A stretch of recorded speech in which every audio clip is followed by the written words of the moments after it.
आऊज़ुबिल्लाहि मिनश्शैतानिर्रजीम बिस्मिल्लाहिर्रहमानिर्रहीम।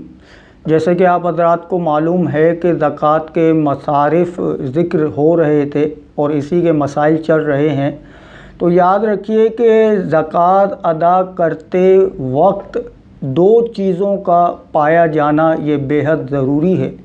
नंबर एक नीयत और नंबर दो तमलीक यानी मालिक बनाना।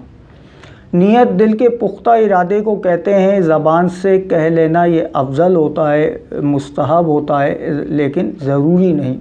दिल में जो पुख्ता नीयत हो उसी का एतबार किया जाता है। याद रखिए कि अगर आपने ज़कात देते वक्त ज़कात की नीयत नहीं की तो आपकी ज़कात अदा नहीं होगी। इसके दो तरीके होते हैं, या तो जब आपने माल ज़कात के पैसे वगैरह अलग किए तो उस वक़्त आपकी नीयत हो, या जब आप किसी शरीफ फ़कीर को ज़कात देते हैं तो उस वक़्त आपकी नीयत ज़कात की होनी चाहिए।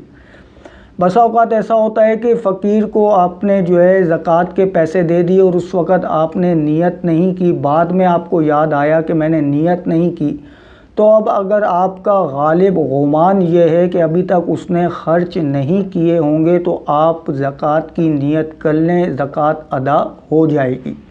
लेकिन अगर आपका गालिब गुमान ये है कि उसने अब तक ख़र्च कर लिए होंगे तो अब आप नीयत करेंगे तो नीयत मोतबर नहीं होगी और ना ही आपकी ज़कात ये अदा होगी।